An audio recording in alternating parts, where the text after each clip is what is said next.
past, I think.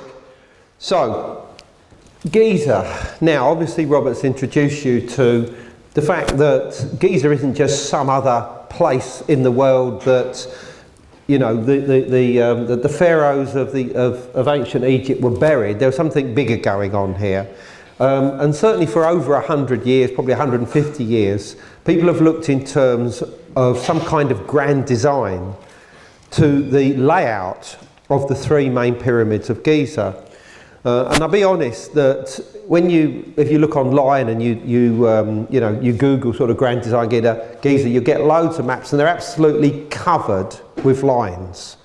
And you look at them and you think, I don't know how the hell they've achieved this or what it actually means, and for the most part you'll probably leave it at that point.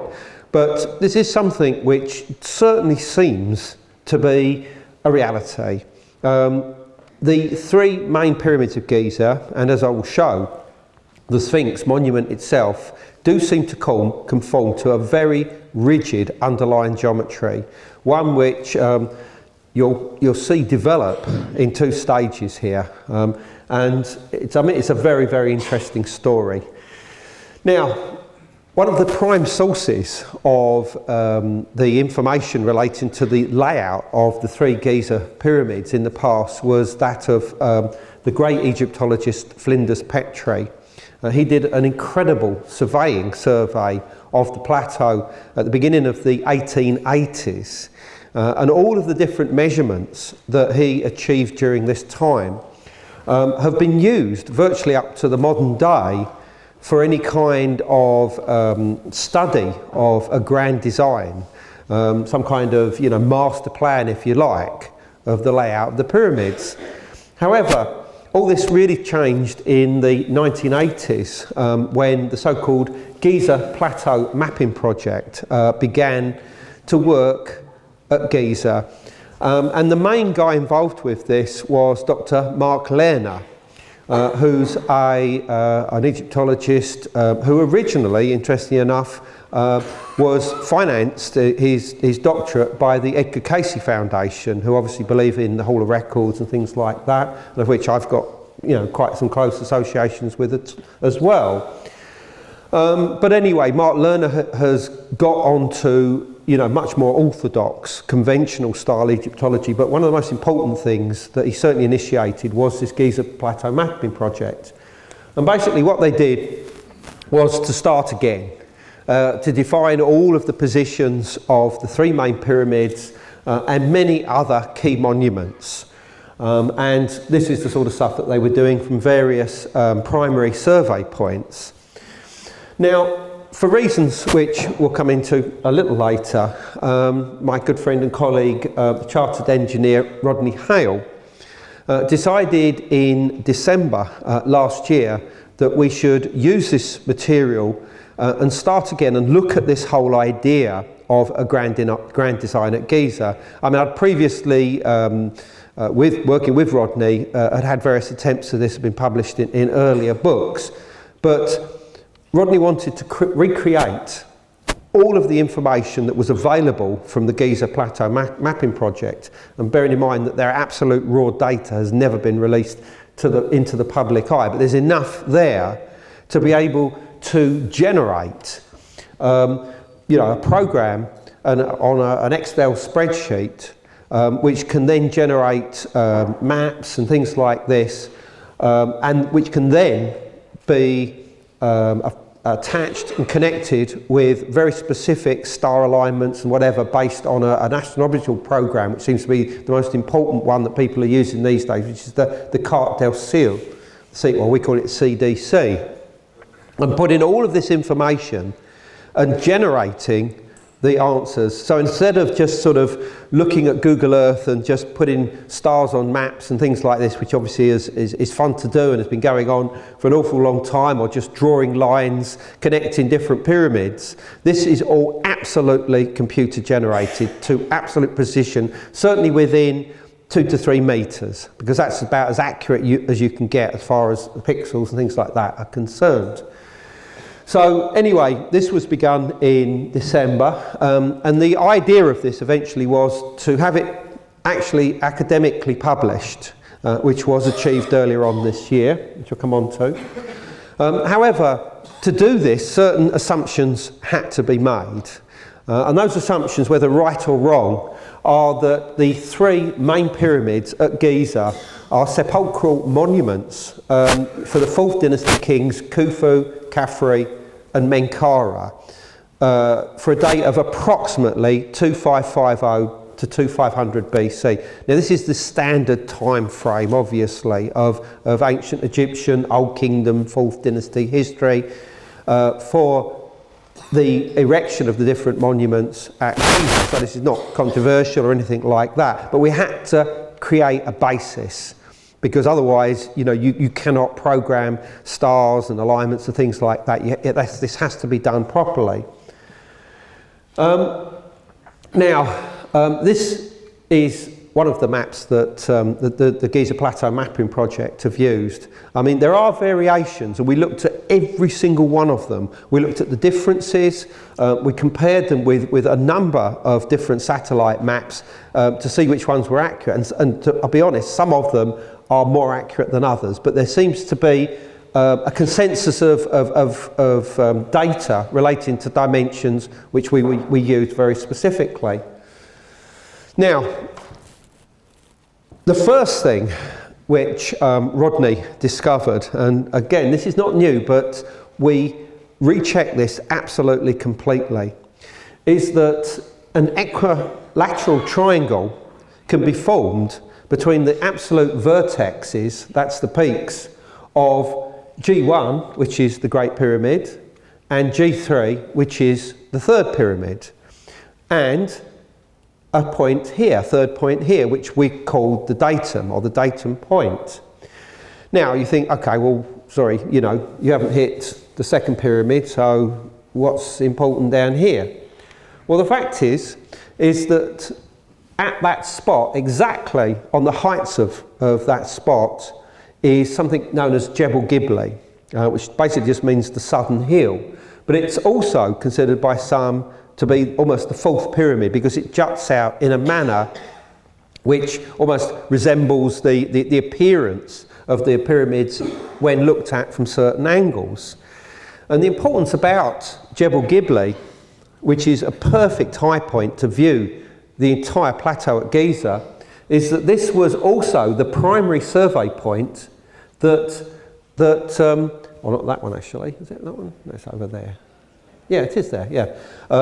Was one of the primary survey points that was used by the Giza Plateau mapping project to actually do their whole survey. In other words, they went to the top of it and started all of their work from that point. They then moved around to other different points, you know, many different locations, and came back to the same point, and their accuracy was within just a few centimetres. It's quite remarkable how accurate they did this survey. Now, the interesting thing about Jebel Gibli is that it has various local names in folklore, but the one which I find most interesting is that it's known as Tafaya, which means the place of beginning, which I think is very apt as far as its use as any kind of datum or survey point. So, if this is the case, then maybe other geometry can develop from this datum point, and what Rodney determined is that a perfect 3-4-5 triangle can be drawn by using the datum point and a north-south datum line from that exact point. And if you turn from, oh God, what's happening there? If you turn from there, you hit the vertex or the peak of the second pyramid and return back to the date point. That's a perfect 3-4-5 triangle, which we'll come on to shortly, the importance of those. And as I said, that matches the north-south, the absolute north-south meridian line, which also takes you through the face or the head of the Sphinx, which, as Robert would say, is a pigeon, I suppose. But we won't get into that, please. But, you know, all this could obviously, as we say, be coincidence. So let's follow it and see what happens.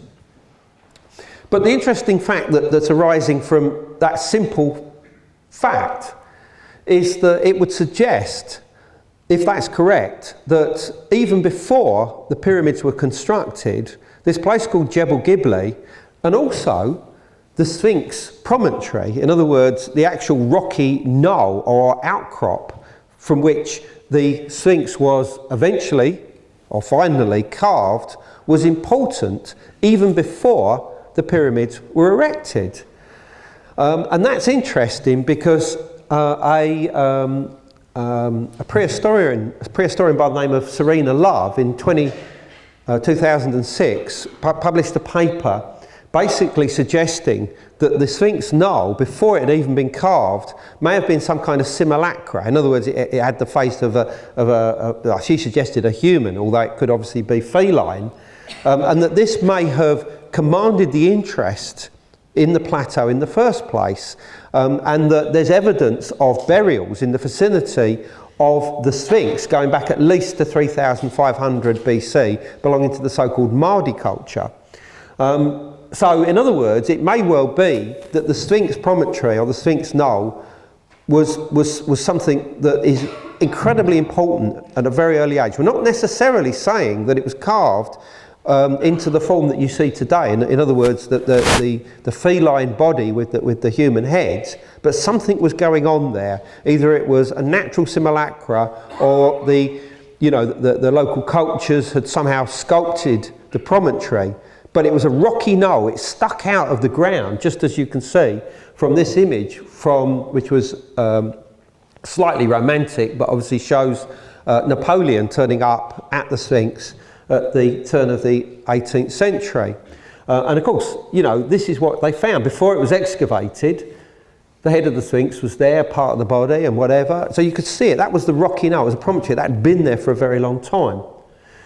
Now, the idea of 3-4-5 triangles is something that we most associate with Pythagoras, who lived during the 6th century BC. And you might query, therefore, the fact that a 3-4-5 triangle, which is incredibly important to geometry, might be found at Giza. But it is a fact, certainly going back to the Pyramid Age, that the ancient Egyptians used 3-4-5 triangles. You would get, after the inundation, for instance, a lot of the field boundaries would be lost, and they would get in these, what they call rope stretchers, and they would have a rope that had knots that was 3, 4 and 5, and they would stretch it and align it due north, almost certainly using either a gnomon, like a stick connected with the sun's movement, or almost certainly the stars. And they would mark out a territory. Now, this is what you would get, right? The 4 knots, 5 knots, 3 knots. 3 parts, 4 parts, 5 knots. They would then put them together to create rectilinear areas, okay, like this. They put 2 of them together. And this is what they used to create space, basically, sacred space or, secular space or whatever. Field boundaries. Now, quite clearly, finding it at the Giza Plateau is on a whole different scale, but at least we can show that the ancient Egyptians were fully aware of the 3-4-5 triangle, the so-called Pythagorean triangle, which does so much incredible things at the time of the pyramids, so there's no problem there. Now, the next thing which Rodney discovered is the fact that if you have 3 points, in other words, 3 vertexes of a pyramid, then they form on an arc. 3 points, will always form part of an arc. And of course, if something's on an arc, as per the 3 peaks or the 3 vertexes of the 3 pyramids, quite clearly you can find the centre of that arc. And if you were to follow from the vertex of the second pyramid, it passes through the datum point, and we find that this arc centre is just about 2 kilometres to the southeast of Giza.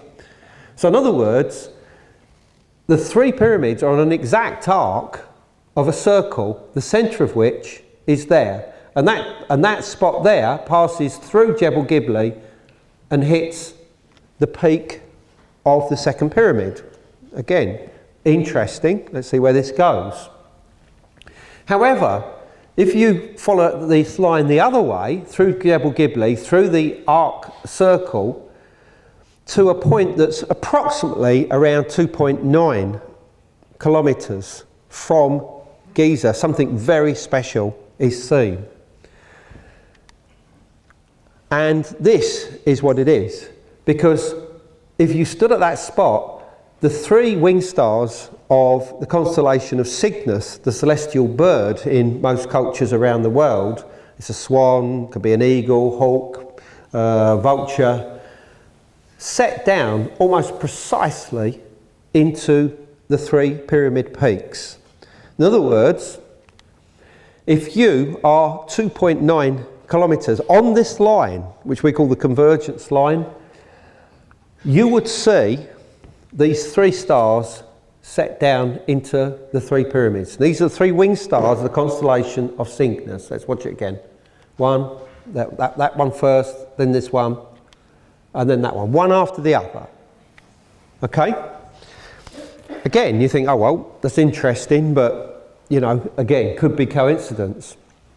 However, this follows on from research which Rodney and I had begun as early as 2005, when a moment of revelation made Rodney decide that he would try and place the three wing stars of Cygnus over the three peaks or vertexes of the three pyramids. Now, obviously, you're very much aware of the Orion correlation theory, and that Robert, feels very strongly, obviously, that these correspond to the three belt stars of Orion. However, they also correspond almost perfectly to that of Cygnus, the three wing stars. And the very latest survey, which Rodney initiated in December, using this computer-generated information, produced these. And by the way, these are not just drawings. These are generated by the computer using all of the information that's been put into them.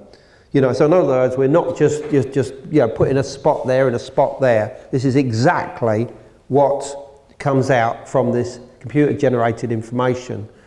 Because what we find is that the three stars that you would have seen setting down into the three pyramids also correspond to the geographical positions on the ground of those three pyramids.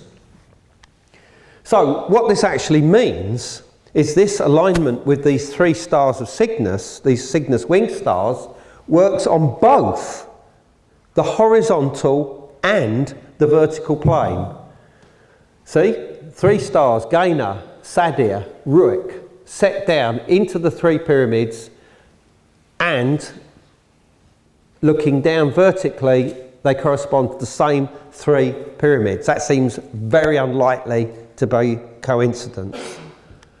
However, there's more, because if one were to have stood, like this gentleman here, on Jebel Gibli around the year 2500 BC, when all three of those pyramids, in theory, would have been completed, you would have seen this. Again, computer generated with all the information. The brightest star of Cygnus, Deneb, which is not one of those three stars mentioned, would have set perfectly into the peak of the second pyramid. Perfectly. So it's along that same line that we saw. So, in other words, Deneb set into the apex of the second pyramid as seen from Jebel Gibli, 2500 BC. So in other words, you've got this double alignment with the Cygnus stars. From Jebel Gibli, which we've already identified as the datum point, probably the original survey point for the whole of the creation of the Giza three main monuments, the three pyramids. And I'll just throw this in, because obviously that would have been witnessed from Jebel Gibli towards G2, the second pyramid. And this is that line with the arc circle, the convergent point. That's that line. Very, very important line. We'll come on to why. But what is at the convergence point? Well, one of the only so-called comms or high spots in the area is located just within about 200 metres of the convergence point. It's there. Rises to a height of 21 metres, right above that, and obviously it's part of an elongated thing pointing towards the north-east. It's natural, there's no question about that, but it would have made a perfect place to view this alignment of the three stars of Cygnus setting down into the three pyramids. But more importantly, sorry, hold on. Oh, right, what I forgot to show with this slide is that overlaid onto this is the old shorelines of the Nile. And in around 2500 BC, it's rather jumpy this, I'm sorry, around 2500 BC, the convergence point would have been right on the bank.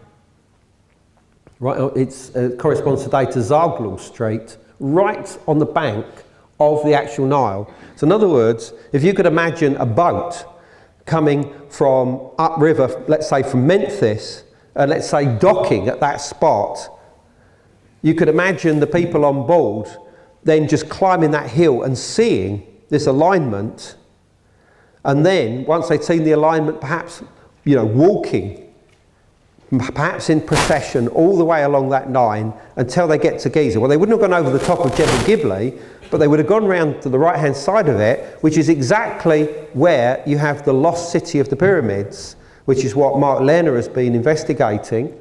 And this is a huge complex. It's basically the workers' village. All the people that worked, certainly on the second and third pyramids, I'm not sure about the first one, they lived there, and it's bordered on the north side by this massive cyclopean wall known as the Wall of the Crow, of which there is an entrance, a massive megalithic entrance, which would have gone from this workers' village, the lost city, as Mark Lerner likes to call it, through onto the plateau, almost as if it was the demarcation point.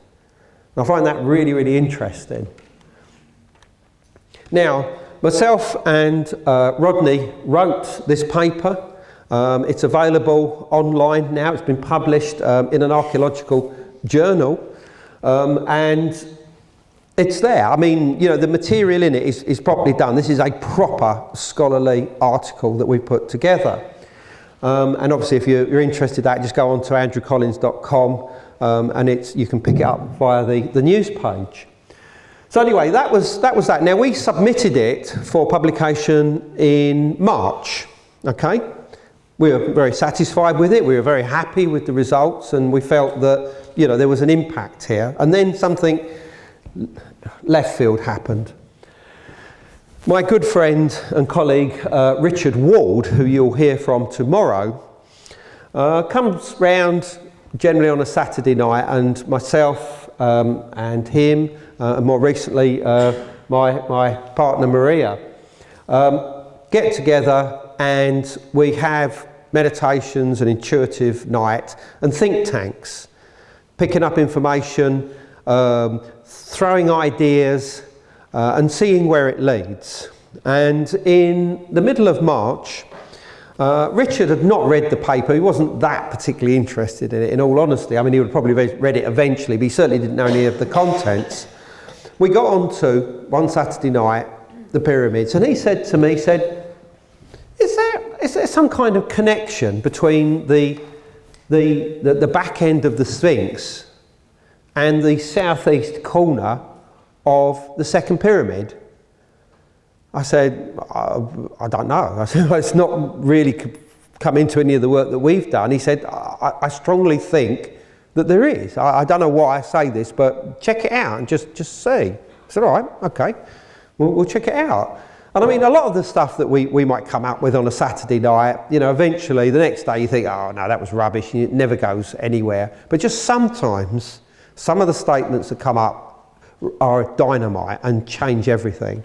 This is one, because what you find is that going back to Jebel Gibli, this datum point, if you hit the head of the Sphinx, and then take a line through the rump, obviously, you do hit the eastern edge of the second pyramid, very close to the southeast corner, as Richard suggested, and you can return it back as a perfect 3-4-5 triangle. So that 3-4-5 triangle goes due north, due west, and then almost due southeast. 1, 2, 3, 1, 2, 3, 4, 1, 2, 3, 4, 5. It's a perfect 3-4-5 triangle. Now, we'd already found one of these, which obviously linked with the, but this one is special, and we call it the base 3-4-5 triangle now for a number of very important reasons. Bear in mind we had no knowledge of this, although I must point out that Rodney had been playing with a lot of 3-4-5 triangles and ideas at an earlier point, and I think we almost got onto this, but we just didn't see the significance of it back then.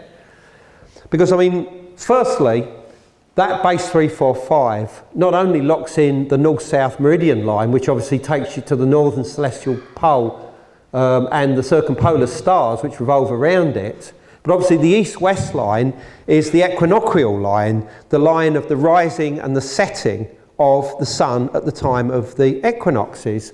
But of course, what it also is, it's this Cygnus setting line of Sadia through the, it's very jumpy, I do apologise for this, through the peak of G2. So, in other words, this base 3-4-5 triangle is very celestially aligned before you even look at it any further. Now, what all this suggests, therefore, if there's any kind of reality in this 3-4-5 triangle I've just shown you, is that the underlying geometry defined by the distance from Jebel Gibli to the Sphinx was important. Somehow that defined the side of a 3-4-5 Pythagorean triangle of 3 parts. And once that was determined, you could then create the side of 4 and the side of 5, and that defined the eastern edge, very close to the southeast corner, of the second pyramid.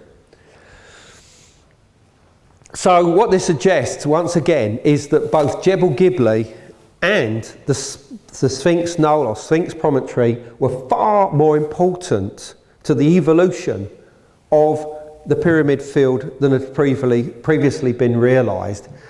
I mean, in other words, that the first surveyors specifically used the distance between the top of Jebel Gibli and the head of the Sphinx Knoll to use it almost as part of a base unit, but we'll come on to that. Because with this knowledge of this base 3-4-5 triangle, you can create lots of incredible things.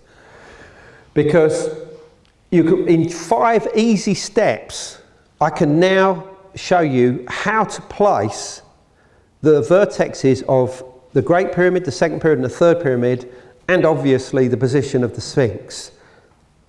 And it's dead easy.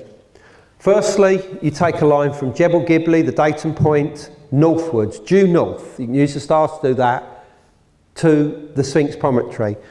Okay, when they got there, they must have thought, well, that's interesting. You know, this knoll is exactly due north from here. We'll use that to our advantage. Let's assume that they did that.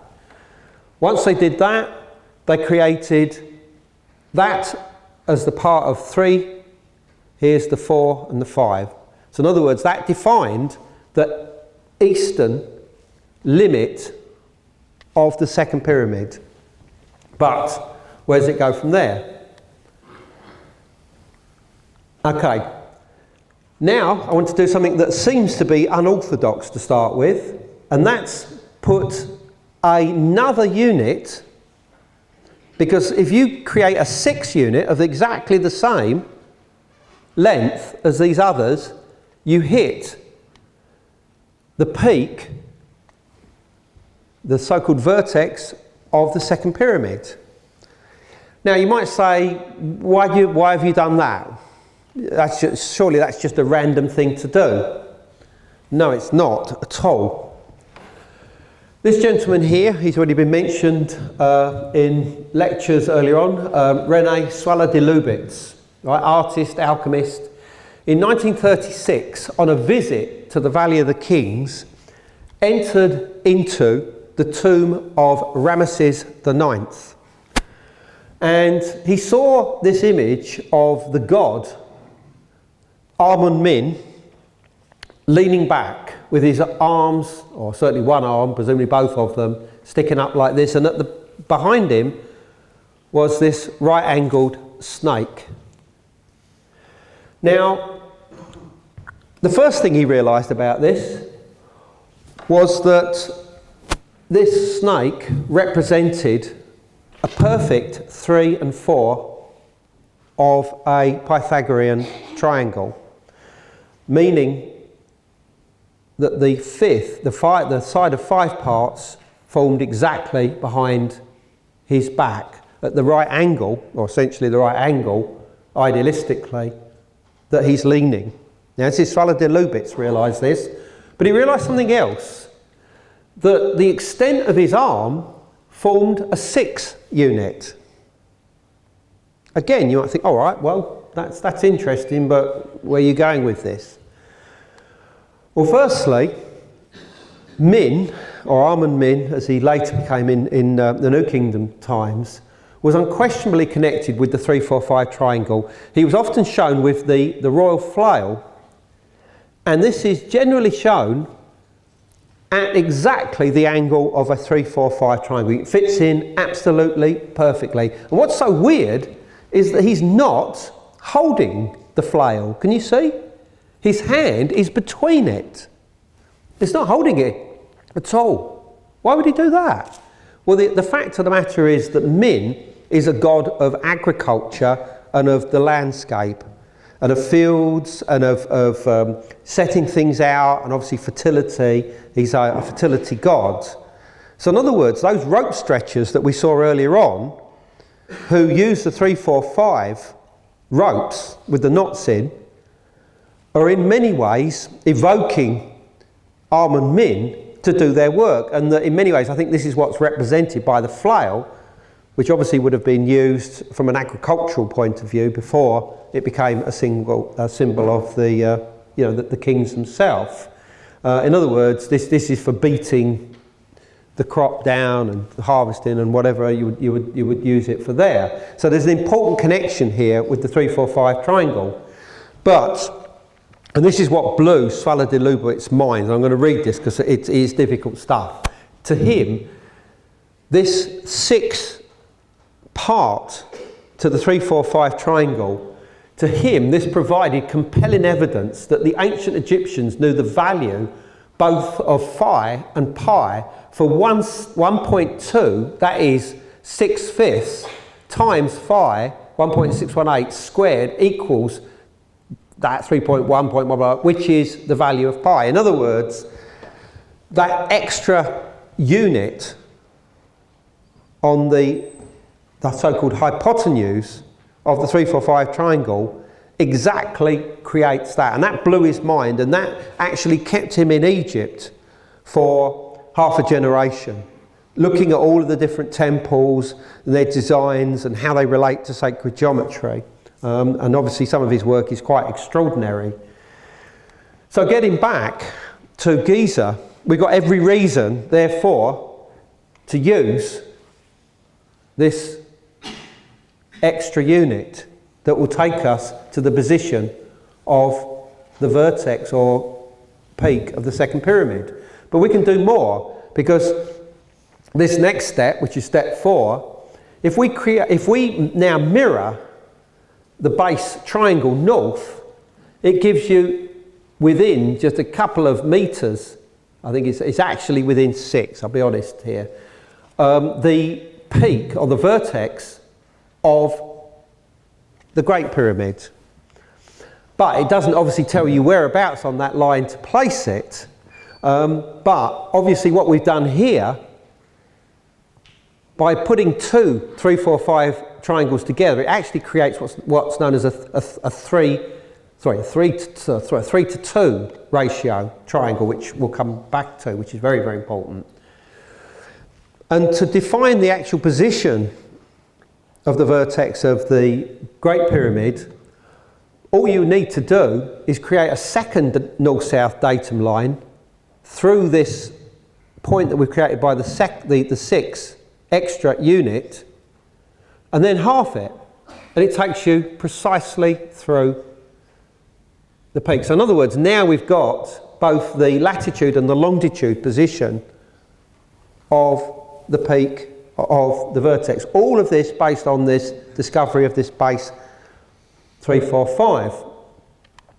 And of course, we already know that you can put a equilateral triangle, which is perfect 60 degrees, between the peaks of G1 and G3, because that was the first thing that Rodney discovered. And that intersects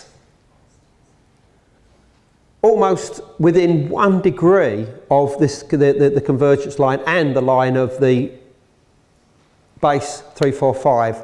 I mean, and that's it, it's all done. You've now got the positions of the vertex of G1, G2, G3, and you've got the position of the head of the Sphinx.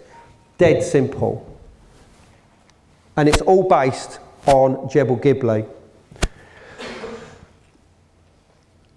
Okay, right, but it gets even weirder because, right, they say here, the new underlying geography further highlights the importance of the second pyramid. Its base to peak height and ratio is exactly 1 unit of the base 345 triangle, and I'll show this to you. Right, that's 1 unit. There, or there, or there, or there, they're all exactly the same. The second pyramid, the height of it is exactly 1 of those units in height. So in other words, you create the hypotenuse 1, 2, 3, 4, 5, then the 6th one to the vertex, the peak of G2, and instead of doing the 7th one that way, you do it up that way. That is not coincidence. It's a word we use often, isn't it? Now, the length of one of these units is 5671.5 inches, which is just over 144 metres, for reference. But there's even more, because the height to base ratio of the second pyramid is 3:2. You'll find this in a number of books. It's not made a big deal of, because obviously most people focus on the Great Pyramid, of course, which is a 7:11 relationship, as Robert pointed out earlier. But the second pyramid is 3:2. Now, what's interesting about that is that that's also the base to height ratio of these 2 pyramids, and I'll show you. Look, hold on, if I turn it on its side like that, so now that's north to thing, and then put that, look, it's exactly the same.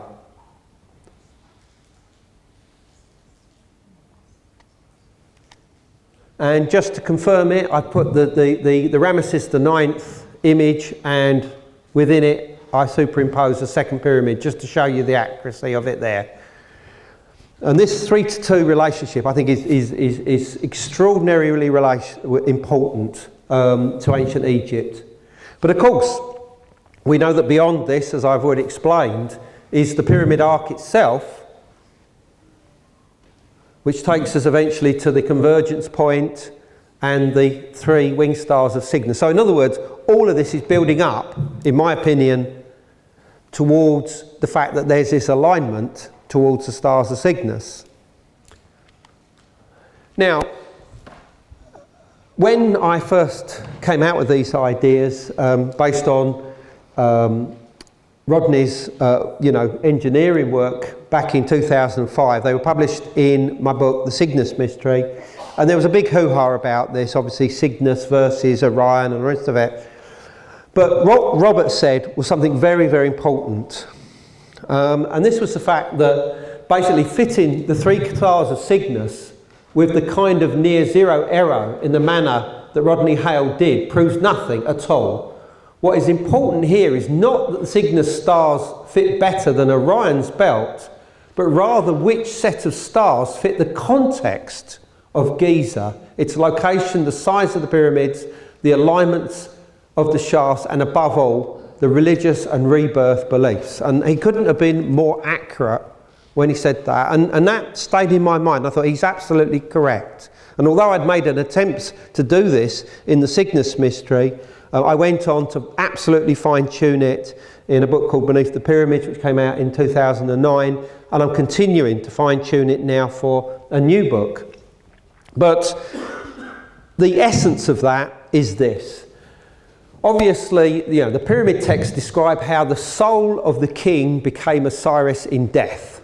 As Osiris, it first travels west in the manner of the dying sun, okay? In other words, it's seen to set down on the western horizon. That's the soul of the deceased, the soul of the pharaoh, and later the souls of queens, then the souls of other, nobles and things like that, priests or whatever. But originally it was the king.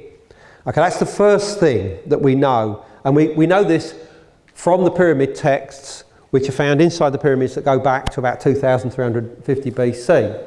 But after this, the soul travels through the duat, or underworld, imagined as the path of the sun at night, and then re-emerges via the archet, there's an area called the archet, into the pre-dawn sky. Here it encounters Orion, Sa, as obviously Robert has written in the Orion Mystery, and Sopdot, which is Sirius.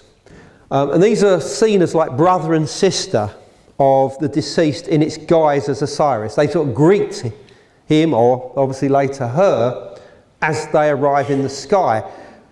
But it does not stop there. This is the important thing. It does not stop there. Because we know from the first pyramid texts that are found in the inner chambers, and this is work that has been done by a number of the researchers and the translators of the pyramid text, which I'll come on to, particularly James P. Allen, that the whole layout of the pyramid texts, I mean, here's an example in the tomb of the pharaoh Unas, which dates to about 2000, I think 2350, something like that, BC, is that the sarcophagus is placed in the extreme west. Now this is the point where the soul's journey begins, and that the texts, in their progression, the total pyramid texts, to do with the journey of the soul, go progressively eastwards. And eventually they come to something called the Serdab, which is this sort of weird area which was thought to be a place for offerings by early Egyptologists, but is now probably part of the funerary architecture within the substructure, and the internal architecture. But what happens is that instead of the text finishing there, they continue on in the exit corridor and around the entrance here, talking about the continued journey of the soul towards the north. So where do they go? Well, we'll come back to that in a minute. But the same thing is thought to be present within the Great Pyramid itself. The sarcophagus is in the west.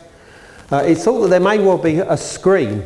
There may well have been a screen between the two parts of the king's chamber.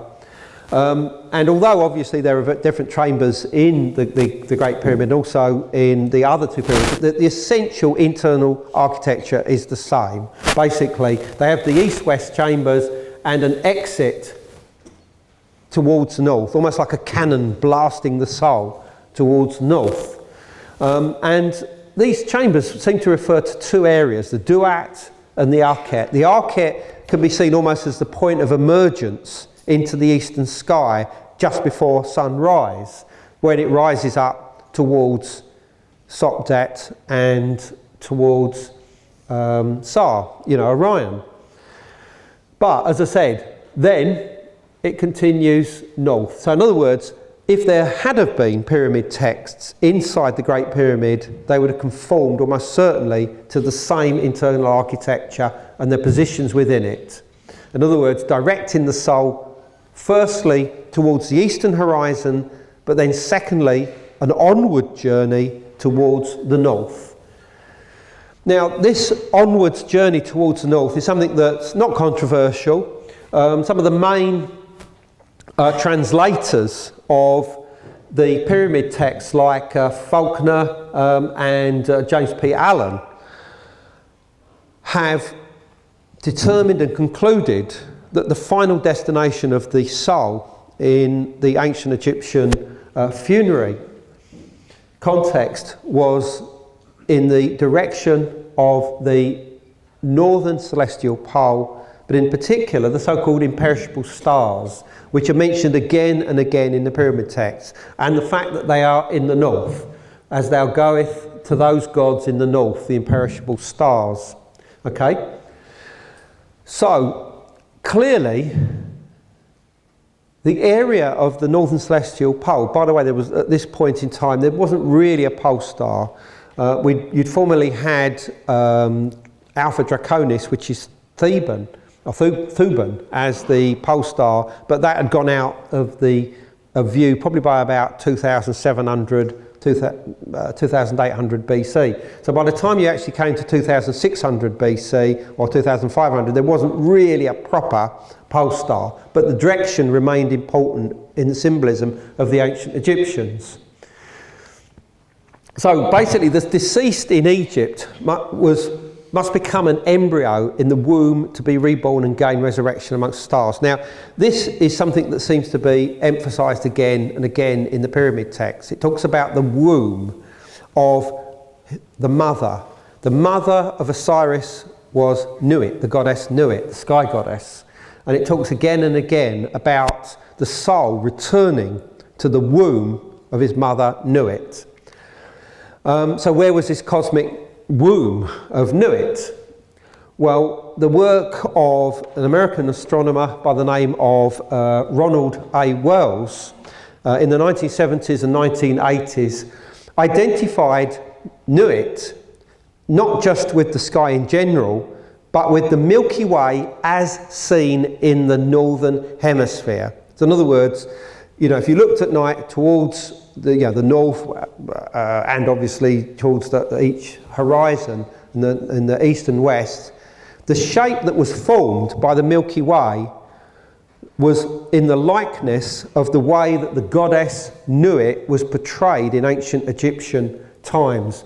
And here you can see an example. Here she's this naked goddess overlaying. Now, although this comes from New Kingdom times, Nuit obviously is mentioned again and again in the pyramid text as the place of the destination of the king himself, both in two contexts. Firstly, he is reborn from the womb of his mother, and secondly, he joins the warm embrace of his mother and his mother's husband, the god Geb, who is the earth god. And the god Geb commands the throne of heaven, and he basically almost keeps it warm for his son to return into heaven. And of course his son is Osiris, and that's exactly the form that the pharaoh, and obviously later all sorts of people within the ancient Egyptian world would return, as their soul would return. So in other words, it was the Milky Way. But more importantly, the womb area, the womb from where the soul was reborn, Ronald Wells identified in the area of the Cygnus constellation, and he felt that this was the place of rebirth of the king. And here is one image of the Milky Way in the northern hemisphere, and this is how it looks. And I mean, there are many different pictures you can see online, most of which I cannot use for copyright reasons, which easily show how the Milky Way can be conceived of as a goddess arching over the world, basically. And I'm sure that's right. And a number of Egyptologists have gone with this. You'll find this in many books on gods and goddesses of ancient Egypt, that Nuit is associated with the Milky Way. Now, what's interesting is that all tombs, sarcophagi and coffins in ancient Egyptian tradition were themselves seen as the womb of the sky goddess Nuit. So the fact that you've got the sarcophagus inside the king's chamber, which itself is a tomb, I know it might have been used for many other things, shows that the actual king's chamber, and in fact the internal architecture of every pyramid, actually is the internal parts of the womb and birth canal of the goddess Nuit, who is identified as Cygnus. That's why Cygnus is so associated with the three pyramids of Giza. I have no problems with this at all. Now, the other thing is I'm pretty certain that after the Pyramid Age, that Nuit herself may have become even more closely associated with the Cygnus constellation. I mean, here she's shown with what are quite clearly, and it's only these three other figures in a context of celestial realm. One is the ox leg, which can be associated with the seven stars of Ursa Major. So that's in the north. And here you have Sar, or Orion, and here you have Sopdet, which is Sirius. So these are the two southern stars, or if you like, asterisms. And these two are two northern asterisms, corresponding to the balance of north and south. Well, we know that Ursa Major is in the north, and I'm pretty certain that Nuit here doesn't just represent the Milky Way as a whole, but she's beginning to become associated with Cygnus, and I'll show you why. Here she's shown on another coffin lid from the first intermediary period, and Cygnus can be placed almost exactly upon her shape. So I think that she ended up becoming a personification of her own womb, if you like. So how did Cygnus come to be important in ancient Egypt? Okay, well, I can give you a whole lecture on that. My book, The Cygnus Mystery, you can read all about that, but it's an important constellation, a primarily important constellation all the way around the world, where it represents a bird associated with the transmigration of the soul, the departure of the soul from this world into the next world. That's essentially all you need to know at this point in time. But these ideas, I think, go back an awful long way. They're there at Gobekli Tepe in southeast Turkey, going back to 9,500 BC. All of the major installations there are all orientated towards the north, towards the setting of the bright star Deneb in Cygnus. And this work, which was primarily proposed by myself and Rodney Hale in books like the Gobekli Tepe Genesis of the Gods, have now been confirmed by two Italian mathematicians who have looked specifically at all the alignments that we give and said, basically, these orientations of the main enclosure at Gobekli Tepe towards the setting of Deneb and the relative dating proposed by Collins have been verified. Okay? So, you know, this is not just us talking, this is academics talking. What's strange is that these guys also worked with the pyramids, and they came out in favour of Orion, but we're not going to talk about that today for the simple reason it's just too complicated to get into. But if you want to read that and our response to that, again, go to andrewcollins.com. But I think this interest in Cygnus is something that goes much deeper and much further back even than Gobekli Tepe, because it's a fact that not only is Cygnus, just like Orion, placed prominently upon the Milky Way, but that going back to 16,500 to 14,000 BC, and that sounds like a long time ago, but it's not, ultimately in archaeological terms, the brightest stars in Cygnus acted as pole stars for a period of 2,500 years.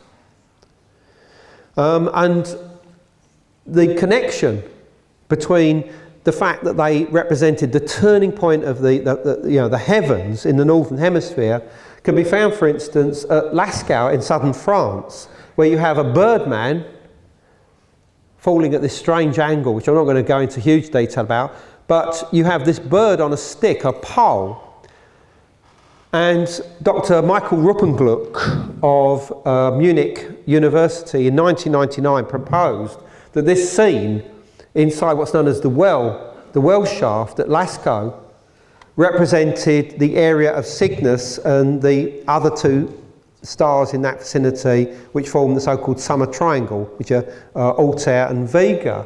And he broke it down even more than that. But essentially, the bird on the pole is Cygnus. The Birdman itself is some expression of perhaps a shaman reaching an ecstatic state and entering a sky world associated with the Cygnus region. And the date of this art is 16,000 to 15,000 BC, and that's been accurately dated through carbon-14. And what's interesting is that this image is actually on the northern wall of the well shaft, which has been reconstructed here. So in other words, this almost acted as some kind of weird, otherworldly star chamber, almost like a Paleolithic observatory going back to 15 to 16,000 BC, with the stars in their correct position. And as I said, this didn't come from me, this came from Michael Ruppengluck, who I've been in touch with, and very interesting guy. Got a lot of other things to say about Lascaux and about stars and the Paleolithic era as well.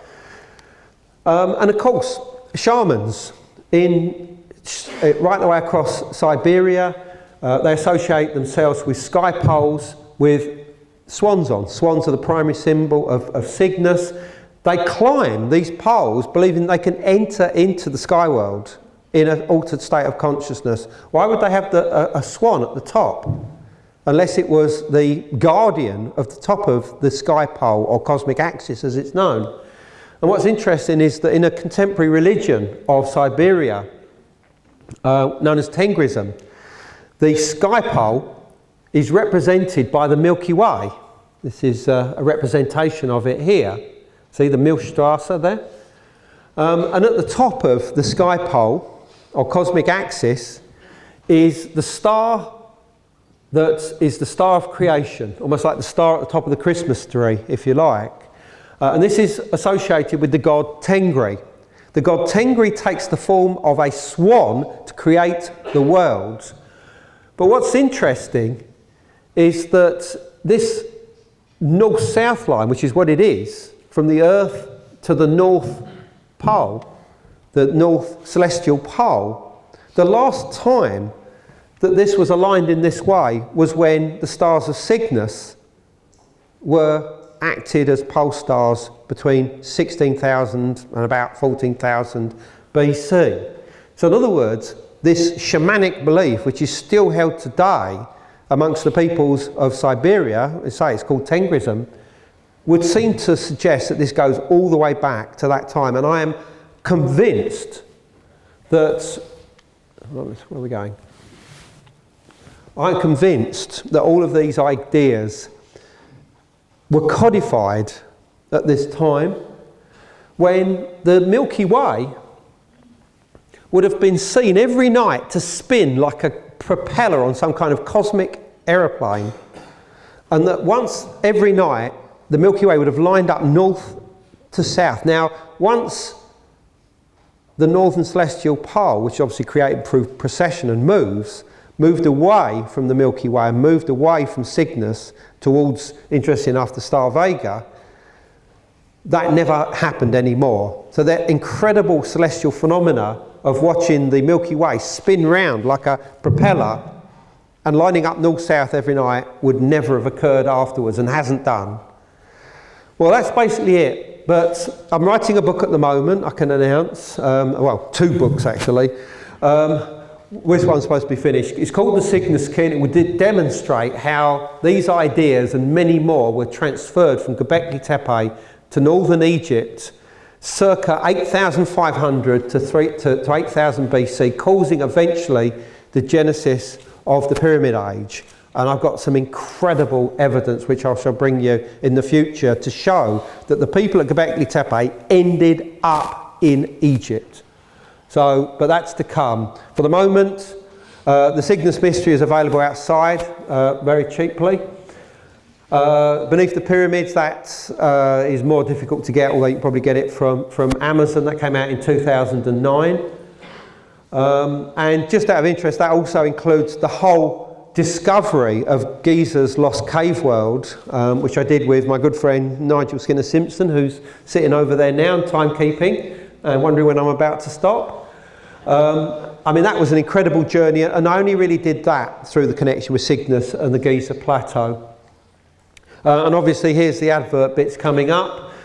Hugh and I and the whole Megalithomania team will be going to Southeast Asia, to Angkor Wat, Cambodia, and to Gunung Padang in Java, and many, many other places in March 2017, if you want to come along on that. We're also going to Armenia and Georgia, as in June, and there are optional add-ons to go to Gobekli Tepe if people wish to do so, although the actual journey itself will stay outside of Turkey, obviously for certain reasons, which you know why. But that should be an incredible journey, and I shall be appearing at the Megalithic Odyssey Symposium May 2017, so hope to see some of you there, and obviously Megalithomania is in May as well, which Hugh will tell you all about as well next year in Glastonbury. So that's about it really, so thank you very much for your time.